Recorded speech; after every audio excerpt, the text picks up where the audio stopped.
أعوذ بالله من الشيطان الرجيم. بسم الله الرحمن الرحيم. الحمد لله. نحمده ونستعينه ونستغفره ونؤمن به ونتوكل عليه ونعوذ بالله من شرور أنفسنا ومن سيئات أعمالنا. من يهده الله فلا مضل له ومن يضلله فلا هادي له،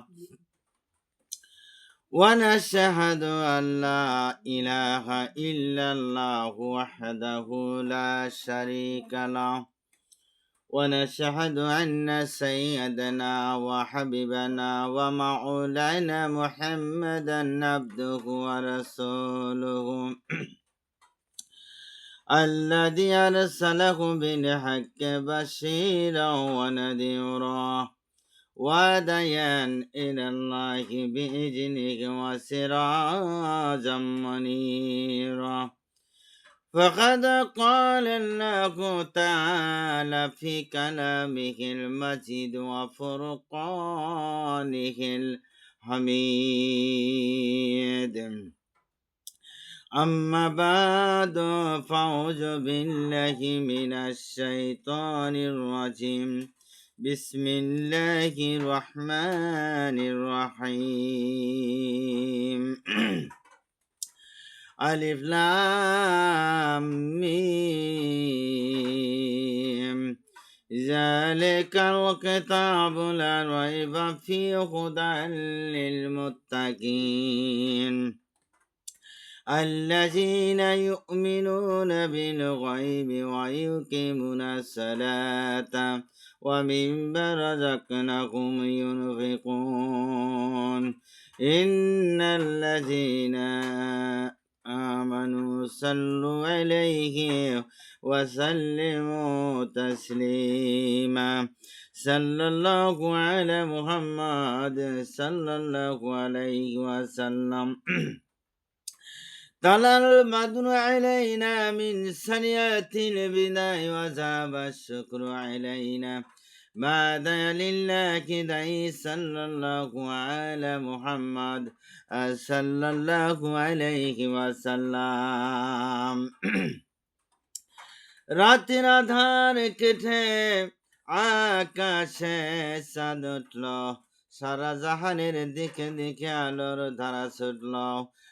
সাল্লাল্লাহু আলা মুহাম্মদ সাল্লাল্লাহু আলাইহি ওয়াসাল্লাম। মানবতার বন্ধু তিনি রাহমাতাল লিল আলামিন, তাই তো শুকর গুজার করি মোরা আকুল মখলুকাত নিষেদিন। সাল্লাল্লাহু আলা মুহাম্মদ সাল্লাল্লাহু আলাইহি ওয়াসাল্লাম। পাহাড় ঝর্ণা নদী সাগর সেই আলোতে ভাসছে, নিখিল ভুবন আকুল হয়ে সেই আলোতে হাসছে। সাল্লাল্লাহু আলা মুহাম্মদ সাল্লাল্লাহু আলাইহি ওয়াসাল্লাম। বালাগাল উলা বিকামালিহিম كشف الدجى بجمالهم حسنت جميع خصالهم صلوا عليه وآله نحمده ونصلي على رسول الكريم। উপস্থিত দিনদার মুসলমান ভাই ও বোনেরা, আসসালামু আলাইকুম ওয়া রাহমাতুল্লাহি ওয়া বারাকাতুহু। আমার বন্ধুগণ, আল্লাহ পাকের খাস রহমত ছাড়াই এই দরবারে কেউ একত্র হয়ে বসতে পারতাম না। জোরে বলেন ঠিক কিনা? আল্লাহ পাক বলেন, যখন তোমরা আমাকে মনে মনে স্মরণ করো, আমি আল্লাহ তোমাদেরকে মনে মনে স্মরণ করি। সুবহানাল্লাহ। আর যখন একটা সভা সমাবেশ মিলাইয়া আমি আল্লাহকে স্মরণ করো, আমি তখন ফেরেশতাদের সবাই আরশ মহল্লায়, তোমাদের চেয়েও ভালো সবাই ফেরেশতাদের সবাই। আমি আল্লাহ তখন তোমাদের কথা আলাপ আলোচনা করতে থাকি। সুবহানাল্লাহ। আমার বন্ধুগণ, এখন আমাদের এই সময়টুকু ব্যয় হইতাছে আল্লাহ পাকের গুণগান করার কাজে। হয়তো আল্লাহ পাক এই সময়টুকুর কারণে আমাদের সকলের সমস্ত জিন্দেগির গুনাহগুলো মাফ করে দিতে পারেন। সুবহানাল্লাহ। আমার বন্ধুগণ, তাবলিগ শব্দের অর্থ প্রচার করা বা পৌঁছে দেওয়া। ইসলামী পরিভাষায় আল্লাহর দিনকে বিশ্ববাসীর কাছে পৌঁছে দেওয়াকেই তাবলিগ বলে। দীর্ঘদিন বৃষ্টি না হইলে যেমন জমিন শুকিয়ে যায়, উহাতে বৃক্ষ তরুলতা কিছুই গজাইতে পারে না, তদ্রূপ মাঝে মাঝে হৃদায়ত না পাইলে মানুষের হৃদয়ে কঠিন অন্ধকার হয়ে যায়, তখন আর উহাতে ধর্মের আলোক রশ্মি প্রবেশ করতে পারে না। এই জন্য আল্লাহ পাক যুগে যুগে অনেক নবী এবং রাসূল পাঠিয়ে মানব জাতিকে সৎ পথে আনিয়েছেন। কিন্তু মুহাম্মদ সাল্লাল্লাহু আলাইহি ওয়াসাল্লাম ওনার পর আর কোন নবী দুনিয়াতে আসবে না। সুতরাং বিশ্ববাসীকে হেদায়েত করার দায়িত্ব আলেমগণের উপর দিয়েছেন। আলেমগণ ইসলাম প্রচার করবেন, আল্লাহর দ্বীন প্রচার করবেন। এই জন্য তালিমে আসলে এলেম শিক্ষা করা যায়। এলেমের দ্বারা আল্লাহর আদেশ নিষেধ কি, তা পালন করার উপায় কি, আল্লাহর নাফরমানি করলে কি শাস্তি আছে, এই সব বিষয় জানা যায়। আজকের গোটা পৃথিবীর মানুষের জন্য মুহাম্মদ সাল্লাল্লাহু আলাইহি ওয়াসাল্লামকে আল্লাহ রাব্বুল আলামিন রহমত হিসাবে পাঠিয়ে দিয়েছেন। তিনি এসেছেন এই দুনিয়ার মানুষের শান্তির জন্য, তিনি এসেছেন এই দুনিয়ার মানুষের মুক্তির জন্য। সুবহানাল্লাহ। আল্লাহ রাব্বুল আলামিন কোরআনে কারিমে বলেন, সূরা আম্বিয়া আয়াত 107, ওয়ামা আরসালনাকা ইল্লা রাহমাতাল লিল আলামিন। আল্লাহ রাব্বুল আলামিন বলেন, তামাম পৃথিবী সৃষ্টি জগতের জন্য আমি আপনাকে রহমত স্বরূপ পাঠিয়ে দিয়েছি। এই পৃথিবীতে কিভাবে শান্তি আসবে গো, কিভাবে মানুষের ব্যক্তিগত, পরিবার, সমাজ, রাষ্ট্রের শান্তি আসবে, এই পৃথিবীতে এই শান্তির পরিকল্পনা এই পৃথিবীর মানুষ কোনোদিন দিতে পারবে না। মানুষের মন মস্তিষ্ক তৈরি আইন দ্বারা পৃথিবীতে শান্তি প্রতিষ্ঠা করা যেতে পারবে না। মানুষের স্রষ্টা হলো আল্লাহ। জোরে বলেন, মানুষকে সৃষ্টি করেছেন কে? আল্লাহ। আল্লাহ পাক মানুষকে সৃষ্টি করে পথের দিশা দেখে দিয়েছেন, কোন পথে চললে মানুষ মুক্তি পাবে। পৃথিবীতে দুইটি রাস্তা আছে। একটা রাস্তা আছে আল্লাহ রাব্বুল আলামিনের রাস্তা, আর একটা রাস্তা হলো শয়তানের রাস্তা, যেটা আল্লাহ রাব্বুল আলামিনের রাস্তা। ওই রাস্তা গেছে ডান দিকে, আর যেটা শয়তানের রাস্তা ওই রাস্তা গেছে বাম দিকে। যেটা আল্লাহ রাস্তা, ওই রাস্তার গন্তব্যস্থান হলো জান্নাতুল ফেরদাউস। সুবহানাল্লাহ। আর যেটা শয়তানের রাস্তা, ওই রাস্তা গেছে বাম দিকে, ওই রাস্তার গন্তব্যস্থান হলো জাহান্নাম। জোরে বলেন নাউজুবিল্লাহ। আমার ভাইরা, আল্লাহ পাক কোরআনে কারিমে বলেন সূরা বাকারা আয়াত ৩৮, ফামান তাবিয়াহুদায়া ফালা খাউফুন আলাইহিম ওয়ালাহুম ইয়াহজানুন। আল্লাহ রাব্বুল আলামিন কোরআনে কারিমে বলেন, আমার কোরআনের আইন যারা মেনে চলবে, আমার কোরআনের শাসন যারা মেনে চলবে, তাদের জন্য কোনো ভয় নাই, আর তাদের জন্য কোনো চিন্তা নাই। সূরা বাকারা আয়াত ৩৮ আল্লাহ পাক বলেন, আমার কোরআনের আইন যারা মেনে চলবে, আমার কোরআনের শাসন যারা মেনে চলবে, তাদের জন্য কোনো ভয় নাই, তাদের জন্য কোনো অশান্তি হবে না, তাদের জন্য কোনো অসুবিধা হবে না। আল্লাহ পাক, আমার ভাইয়েরা, কোরআন শরীফের সূরা বাকারা আয়াত ৩৮ বলে দিলেন, আমার কোরআনের আইন মেনে চলো। আল্লাহর হাবিব সাল্লাল্লাহু আলাইহি ওয়াসাল্লাম হাদিস শরীফে বর্ণনা করেন, আসলে শান্তির চাবিকাঠি হলো ইসলামের মধ্যে। হাদিস শরীফে এসেছে, আল্লাহর হাবিব সাল্লাল্লাহু আলাইহি ওয়াসাল্লাম বলেন, কোরআনের আইন যদি কোনো দেশের সরকার কোরআনের আইন মতো যদি দেশ চালায়, কোরআনের শাসন মতো যদি দেশ চালায়, ওই দেশের ভেতরে চুরির ভয়ে থাকবে না, ডাকাতির ভয়ে থাকবে না, জেনার ভয় থাকবে না, কাটাকাটির ভয় থাকবে না, মারামারির ভয় থাকবে না। ওই দেশের মানুষ চলবে স্বাধীনভাবে, ওই দেশের পুরুষ চলবে স্বাধীনভাবে, মহিলারা চলবে স্বাধীনভাবে। ওই দেশের মানুষের মনের মধ্যে কোনো ভয় থাকবে না, পুরুষের মনের মধ্যে কোনো ভয় থাকবে না, মহিলাদের মনের মধ্যে কোনো ভয় থাকবে না। মানুষের মনের মধ্যে একটাই ভয় থাকবে, সে ভয়টা হলো আমার আল্লাহ রাব্বুল আলামিনের ভয়।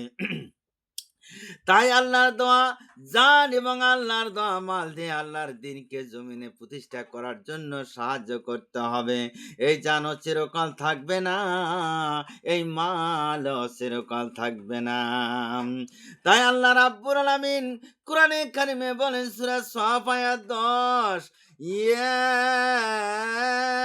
আইয়ুহাল্লাযীনা আমানু হাল আদলুকুম আলা তিজারাতিন তুনজিকুম মিন আযাবিন আলীম।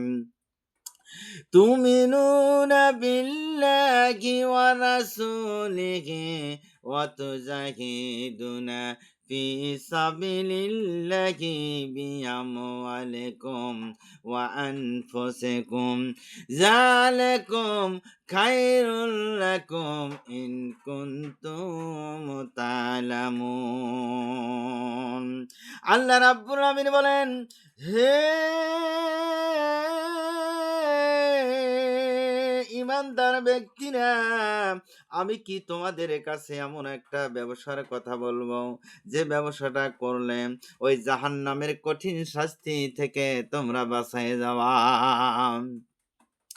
সেই ব্যবসাটা হলো, আমি আল্লাহর প্রতি ঈমান আনতে হবে, আর আমার রাসূলের প্রতি ঈমান আনতে হবে, আর আমি যে জান দিয়েছি আর যে মাল দিয়েছি তা দ্বারা জিহাদ করে আমার দ্বীনকে জমিনে প্রতিষ্ঠা করতে হবে। ইহাই তোমাদের জন্য উত্তম, যদি তোমরা জানতে। আর এই কাজে বাধা আসতে পারে, বিপদ আসতে পারে, মুসিবত আসতে পারে, নিপরণ আসতে পারে আমার ভাইয়েরা। আল্লাহ পাক বলেন, যতই বিপদ আসুক না কেন, সূরা রুম আয়াত ৪৭ আল্লাহ রাব্বুল আলামিন কোরআনে কারিমে বলেন, ওয়া কানা হাক্কান আলাইনা নাসরুল মুমিনিন।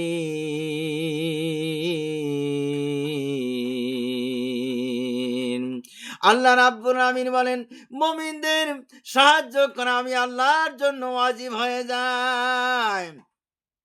আমার ভাইয়েরা, ও আমার মায়েরা, ও আমার বোনেরা, আমরা এমন একটা গ্রন্থ থেকে আজকে জানতে এসেছি, যে কোরআনে কারিম থেকে আপনারা জানতে এসেছেন, যে কোরআনে কারিমে থেকে আপনারা শুনতে এসেছেন। এই কোরআনে কারিম দুনিয়ার মানুষের জন্য হিদায়াতের রাস্তা প্রদর্শন করে দিবে। কোরআন শরীফে আল্লাহ রাব্বুল আলামিন বলেন, তিনি শুধু রাব্বুল মুসলিমিন নন, বরং তিনি হলেন রাব্বুল আলামিন, অর্থাৎ সকলের জন্য রব। আল্লাহ কি? সকলের জন্য রব। যা কিছু তিনি সৃষ্টি করেছেন সবকিছুর জন্যই তিনি রব। আর তিনি যে রাসূল পাঠালেন, বিশ্ব নবী সাল্লাল্লাহু আলাইহি ওয়াসাল্লাম, তাকে তিনি শুধু মুসলমানদের জন্যই নবী হিসাবে বানান নাই, বরং তিনি বলে দিয়েছেন রাহমাতাল লিল আলামিন। আল্লাহ যেমন সকলের জন্য রব, রাসূল সাল্লাল্লাহু আলাইহি ওয়াসাল্লাম তেমনি সকলের জন্য রহমত।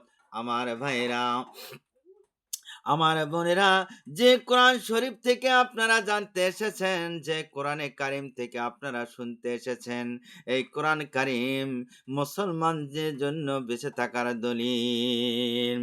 যেই জমিনে আপনি বসবাস করেন, সেই জমিনের দলিল যদি আপনি পড়তে না পারেন, আর ওই খতিয়ান পশ্চাৎ নস্কার সম্পর্কে যদি আপনি না জানেন, এই সমাজের দ্বারা ধুতবাজ আপনার জমিন থেকে আপনাকে উৎখাত করে দিবে, আপনি টিকতে পারবেন না। তাই জমি তাই এই জমিনের যে কাগজগুলো আছে, দলিলগুলো আছে, এগুলা মূল্যবান জিনিস, আপনারা সিন্ধুকের ভিতরে হেফাজত করিয়া রাখেন। আহারে, এই দুনিয়াতে যে জিনিসের যত মূল্য বেশি, তার তত শত্রু বেশি। জোরে বলেন ঠিক কিনা? তাই আর থালা বাটি প্লেট অল্প মূল্যর, এই জন্য আপনারা শোকেসের ভেতরে সাজাইয়া সাজাইয়া রাখেন। আর সোনামানিক হীরামানিক মুক্তা, এগুলার মূল্য বেশি, এগুলা আপনারা সুন্দর করে আপনারা ব্যাংকের লকারে রেখে দেন, আহারের সিন্ধুকের লোহার সিন্ধুকের ভেতরে রেখে দেন। আজকে আমি বলবো, সোনার মূল্য বেশি কিছু নয়, হীরামানি মণি মুক্তার মূল্য বেশি কিছু নয়। দুনিয়াতে সবচেয়ে মূল্যবান জিনিস হলো কোরআনে কারিম, সবচেয়ে মূল্যবান জিনিস হলো কোরআন শরীফ। আমার ভাইরা, এই জন্য বেঁচে থাকার দলিল হলো কোরআনে কারিম। আপনার জমিনের দলিল যেমন আপনি বুঝতে না পারলে, পড়তে না পারলে উৎখাত হওয়ার সম্ভাবনা থাকে, অনুরূপভাবে আল্লাহর কোরআন শরীফ যদি আপনি পড়তে না পারেন, বুঝতে না পারেন, কোরআনের উপর যদি আপনি জীবনের আমল না করেন, তাহলে আপনার অধিকার আপনি হারিয়ে ফেলবেন।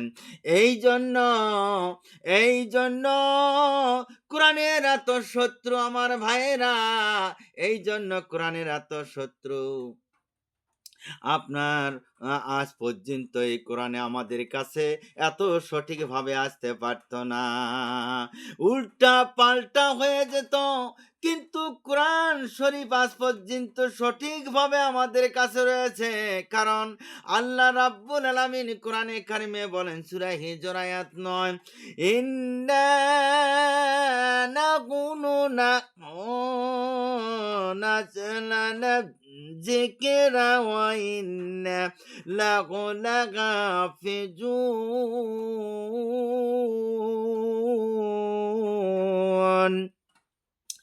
আমি আল্লাহ এই কোরআন নাজিল করেছি, আর এর সংরক্ষণের দায়িত্ব আমি আল্লাহ নিজেই গ্রহণ করেছি। সূরা হিজর আয়াত 9, আল্লাহ পাক বলে দিলেন কোরআনের হেফাজত তো করবই। আল্লাহ পাক কি বলেন? যে কোরআনের হেফাজত তো করবই, এছাড়া এর সংরক্ষণের, যারা আমার এই কোরআনের আদেশ নিষেধ মেনে চলবে, তাদের হেফাজত আমি আল্লাহ করব। সুবহানাল্লাহ। দুনিয়াতে আমি তাদেরকে বেয়াজ্জতি করব না, আর আখিরাতে তাদের কোনো প্রকার বেয়াজ্জতি করব না। সুবহানাল্লাহ।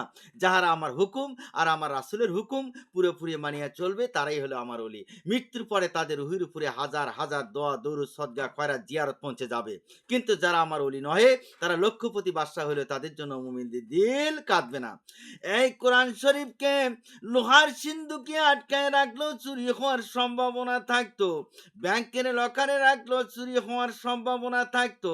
সুতরাং ব্যাংকের লকারে নয়, লোহার সিন্ধুকের ভিতরে নয়, এমন জায়গায় আল্লাহ পাক কোরআন শরীফকে হেফাজত করেছেন।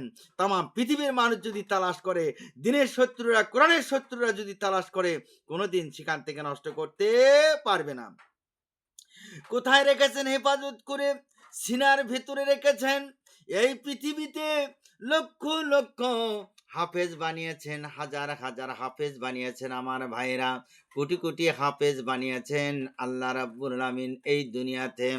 আমার বন্ধুগণ, তাদের কলবের ভিতরে এই কোরআনে কারিম হেফাজত করা রয়েছে। কিভাবে দেখেন, মেশিন দিয়া আপনার যদি অসুখ হয়ে যায়, আপনি ক্লিনিকে যান, হাসপাতালে যান, মেশিন দিয়ে আপনার এক্স-রে মেশিন দিয়ে আপনার কলিজার ছবি তোলা যায়। এক্স-রে মেশিন দিয়া আপনার মাথার মগজের ছবি তোলা যায়।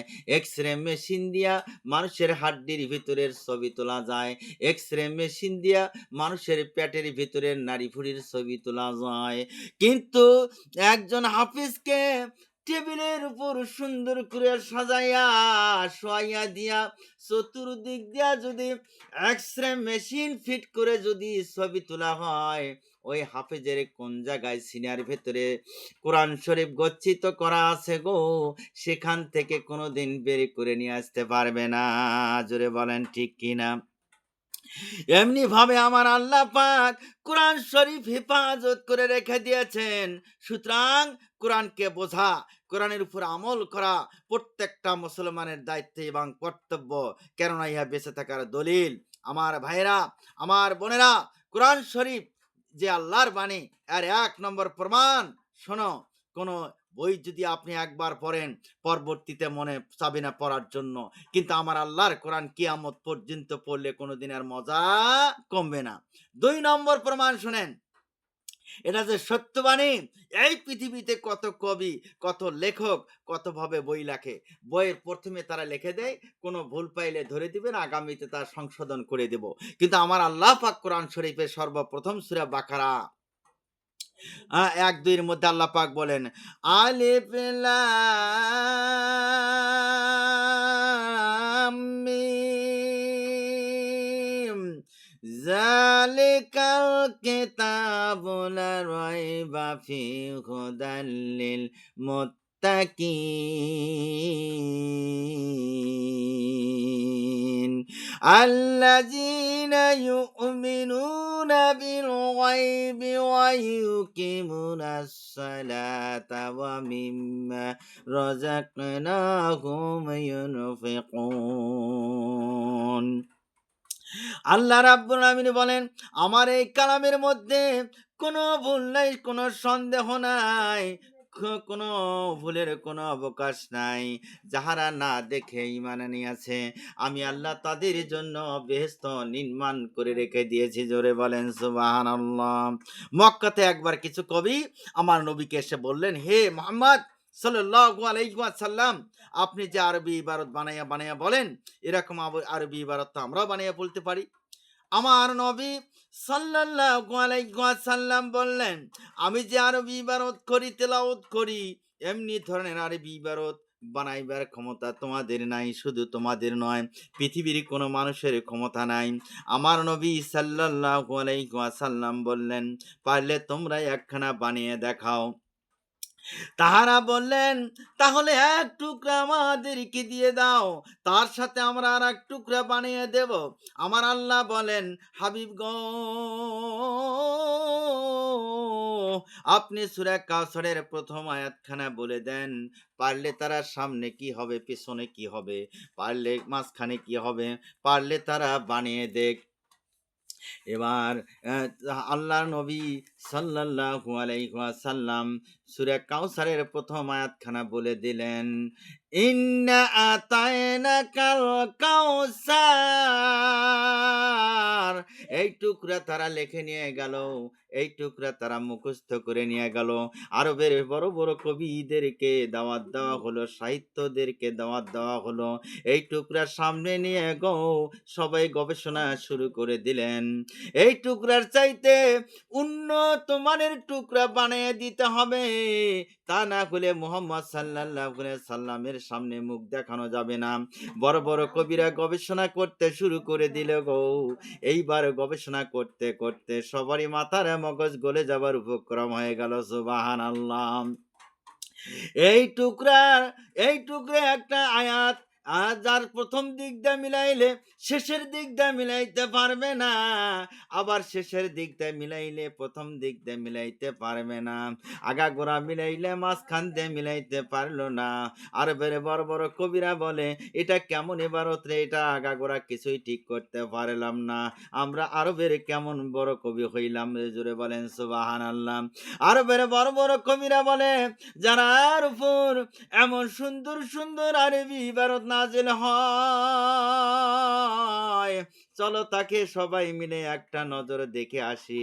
আরবের বড় বড় কবিরা আমার নবীর দরবারে হাজির হয়ে গেল, গিয়া বলেন, ইয়া রাসূলুল্লাহ, ইয়া মুহাম্মদ সাল্লাল্লাহু আলাইহি ওয়াসাল্লাম, আমাদের ভুল হয়ে গেছে হুজুর গো, আমাদেরকে মাফ করে দেন, আর কোনোদিন এই তর্ক বিতর্ক করব না হুজুর গো, এটা আর পানি বারো ছাড়া কিছু হতে পারে না, আপনি আমাদেরকে মাফ করে দেন।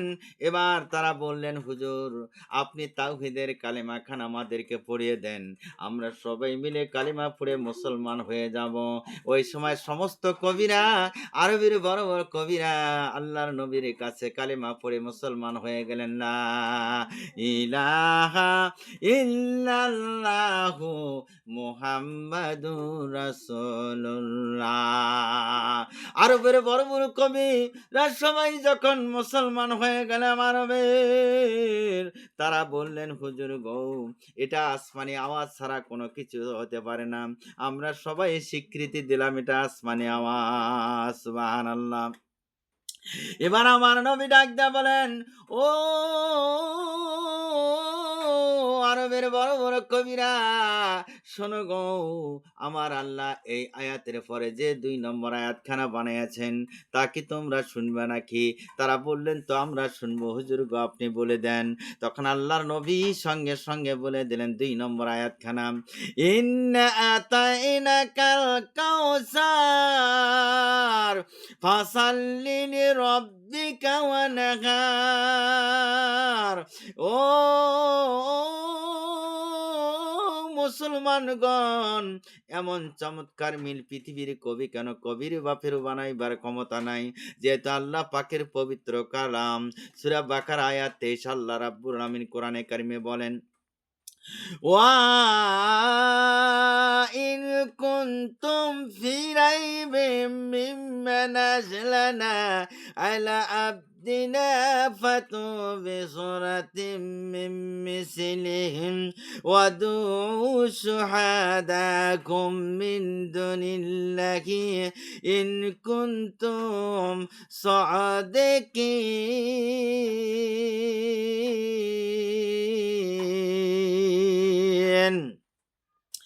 হে রাসূল, আপনি পৃথিবীর সকল মানুষ ডেকে ডেকে চ্যালেঞ্জ করে ঘোষণা করে দেন, যদি তোমরা এই কোরআনের ব্যাপারে কোনো ধরনের সন্দেহ করো, তাহলে কোরআন শরীফের একটা সূরার মতো আর একটা সূরা তোমরা বানিয়ে দাও, পারলে জিন এবং ইনসান সবারই সাহায্য গ্রহণ করো, যদি তোমরা সত্যবাদী হও। মুহাম্মদ হারগিজ না গুপ্তাতনা গুপ্তা জিবরাইল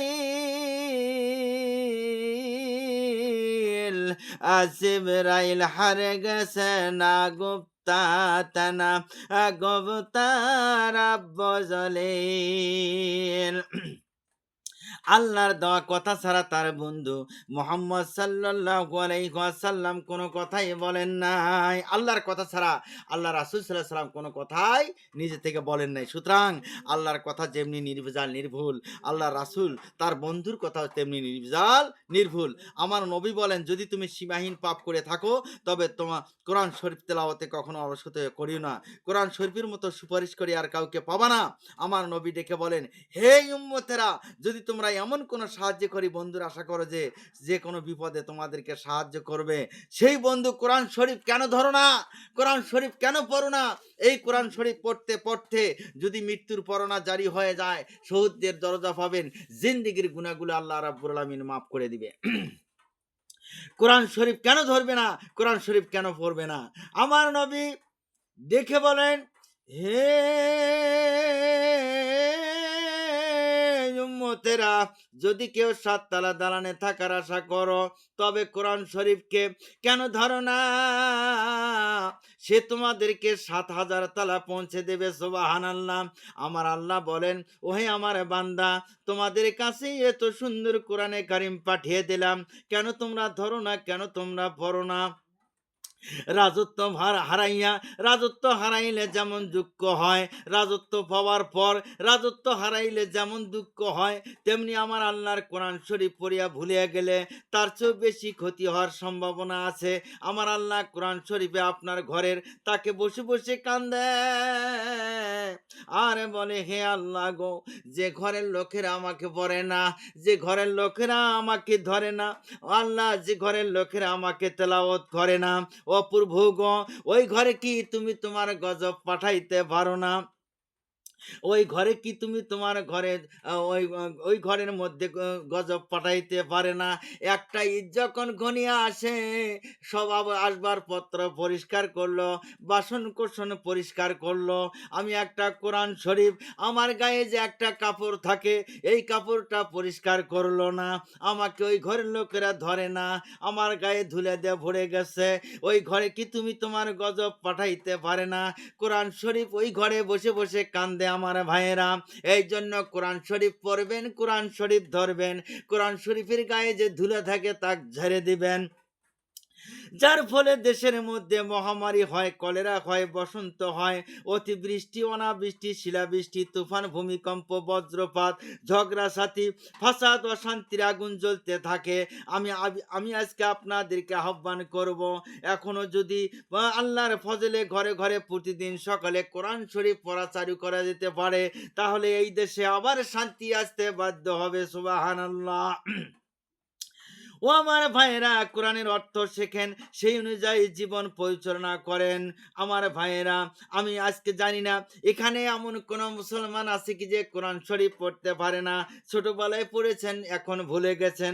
আমি অনুরোধ করব, আপনারা তাড়াতাড়ি মাদ্রাসায় ভর্তি হয়ে যান, তালিবুল ইলম হয়ে যান, কায়দা খরিদ করেন, কোরআন শরীফ পড়া শেখেন। এই কোরআন শরীফ পড়তে পড়তে যদি মৃত্যুর পরনা জারি হয়ে যায়, শহীদদের দরজা পাবেন, জিন্দিগির গুনাহগুলো আল্লাহ রাব্বুল আলামিন মাফ করে দিবেন। সুবহানাল্লাহ। আমার ভাইয়েরা, কবরের আযাব মাফ হয়ে যাবে, রোজ কিয়ামতের দিন হাসরের ময়দানে এই কোরআন শরীফ আপনার জন্য আল্লাহ পাকের সামনে দাঁড়িয়ে বলবে, আল্লাহ গো, এই লোকটা সব সময়ের জন্য আমাকে পড়েছে, আল্লাহ এই লোকটাকে জান্নাতে না দেওয়া পর্যন্ত আমি কোরআন শরীফ তোমার সামনে থেকে যাবে না। জোরে জোরে বলেন না সুবহানাল্লাহ। এই কোরআন শরীফ তেলাওয়াত করে না যদি না শিখে যদি মরেন, হাসরের দিন আপনি আফসোস করবেন, আপনার দুঃখ কলিজা ফাটিয়া যাবে। বিশ্বর হাফিজ রহমাতুল্লাহ আলাইহি মদখর ছিল আমার ভাইয়েরা। মদ খাইতে রওনা করেছেন, পথের মাঝখানে দেখেন ছোট্ট একটা কাগজের টুকরা, ওই হাতে লেখা রয়েছে বিসমিল্লাহির রহমানির রহিম। বিশুর কাগজের টুকরা হাতে করে চুমো খায় আর সাথীদেরকে ডাক দেয়া বলে, যাও যাও তোমরা মদের আড্ডায় যাও, আমি আজকে আর যাব না। বাড়ি থেকে মাকে ডাক দেয়া বলেন, মা গো, দেখো তো এই কাগজে খানা কার নাম লেখা রয়েছে। বিশ্বরের মা টুকরাটি হাতে করে নিয়ে চোখের পানি ছিঁড়ি দিয়ে বলেন, মাবুদ, তুমি কি আমার বিশুরকে মঞ্জুর করে নিয়েছো গো আল্লাহ? দেখে বলেন, বাবা, এ কাগজে তোর এই নাম, মহান প্রভুর নাম লেখা রয়েছে, যে প্রভু থেকে তৈরি করেছে রে বাবা, সুন্দর করে দুনিয়াতে পাঠিয়ে দিয়েছে, যে প্রভু তোরকে সুন্দর করে নাক দিয়েছে, সুন্দর করে চোখ দিয়েছে, সুন্দর করে মুখ দিয়েছে, হাত পা দিয়েছে, সেই প্রভুর নাম লেখা রয়েছে কাগজের টুকরার ভিতরে। বিসমিল্লাহির রহমানির রহিম, আল্লাহর নাম লেখা রয়েছে রহমানের রহিম।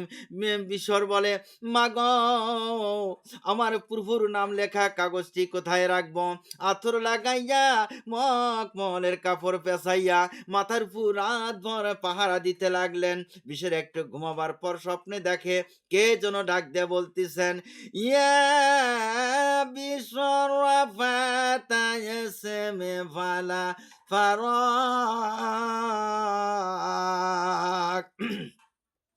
এরে বিশ্বর পথ থেকে কুড়ে এনে আমার নামটাকে তুই এত উপরে স্থান দিলি রে বিশ্বর, আমি তোর নামটাকে আউলিয়া কুতুবদের খাতায় লিখে দিলাম। সুবহানাল্লাহ। কোরআন শরীফ ইজ্জত করে মানুষ আল্লাহর ওলি হয়ে যায়। এই কোরআন শরীফ পড়ে মানুষ পাঁচ ওয়াক্ত নামাজি হয়ে যায়। এই কোরআন শরীফ পড়ে মানুষ মাওলানা মুহাদ্দিস হয়ে যায়। আহারে, আজ সেই কোরআন শরীফের ইজ্জত নাই, লাঞ্ছিত অপমানিত। আরশের দিকে চলছে কোরআনে মনে দুঃখ নিয়া, মুসলমান মানল না কোরআন নবীর উম্মত হইয়া। আল্লাহুম্মা আমিন। রব্বানা জালামনা আনফুসানা ওয়া ইল্লাম তাগফির লানা ওয়া তারহামনা লানাকুনান্না মিনাল খাসিরিন। রব্বানা লা তুযিগ কুলুবানা বা'দা ইয হাদাইতানা ওয়া হাব লানা মিন লাদুনকা রাহমাতান ইন্নাকা আনতাল ওয়াহ্হাব। রাব্বুল আলামিন, আয় আল্লাহ, জীবনের সমস্ত গুনাহ আল্লাহ মাফ করে দাও সকলের। রব্বুল আলামিন, এতক্ষণ যা কোরআনে কারিম থেকে আলাপ আলোচনা করলাম, আয় আল্লাহ, তোমার হাবিবের হাদিস থেকে যা আলাপ আলোচনা করলাম, আয় আল্লাহ, ভুল ত্রুটি ক্ষমা করে যে সবটুকুন আমাকে দিবেন, সবটুকুন সোনার মদিনায় নবী পাক রওজা মোবারকে পৌঁছে দাও। রব্বুল আলামিন, আসমানি বালা আসমানে উঠে নাও, জমিনে বালা জমিনে গার্দ করে দাও, হাওয়াই বালা হাওয়ার সঙ্গে মিশে দাও। সমস্ত বালা মুসিবত থেকে আল্লাহ আমাদের সকলকে হেফাজত করো। রাব্বুল আলামিন, সমস্ত বালা মুসিবত থেকে হেফাজত করো গো আল্লাহ। কোন দিন জানি মৃত্যুর ফরনা জারি হয়ে যায়, না জানি কাল এমন সময় কবরের বাসিন্দা হয়ে যায়, যেদিন মৃত্যুবরণ করব, যেদিন কবরের বাসিন্দা হয়ে যাব, ওই দিন রাসূলের দান দান শহীদের বিনিময়ে প্রতিষ্ঠিত কালেমাখানি আমাদের সকলের মুখে জারি করে দিও। রাব্বুল আলামিন, দূর দূরান্ত থেকে যারা এসেছেন তাদের প্রতি কদমে কদমে হাজার হাজার লিখে লিখে দাও। সহি সালামতে যার যার ঘর পর্যন্ত পৌঁছে দাও। আয় আল্লাহ, আমাদের দোয়াখানা কবুল আর মঞ্জুর করে নাও। رب ارحمهما كما ربياني صغيرا، رب ارحمهما كما ربياني صغيرا. اللهم صل على محمد وعلى ال محمد كما صليت على ابراهيم وعلى ال ابراهيم انك حميد مجيد. اللهم بارك على محمد وعلى ال محمد كما باركت على ابراهيم وعلى ال ابراهيم انك حميد مجيد. ربنا تقبل منا انك انت السميع العليم وتب علينا انك انت التواب الرحيم. سبحان ربك رب العزة عما يصفون وسلام على المرسلين الحمد لله رب العالمين.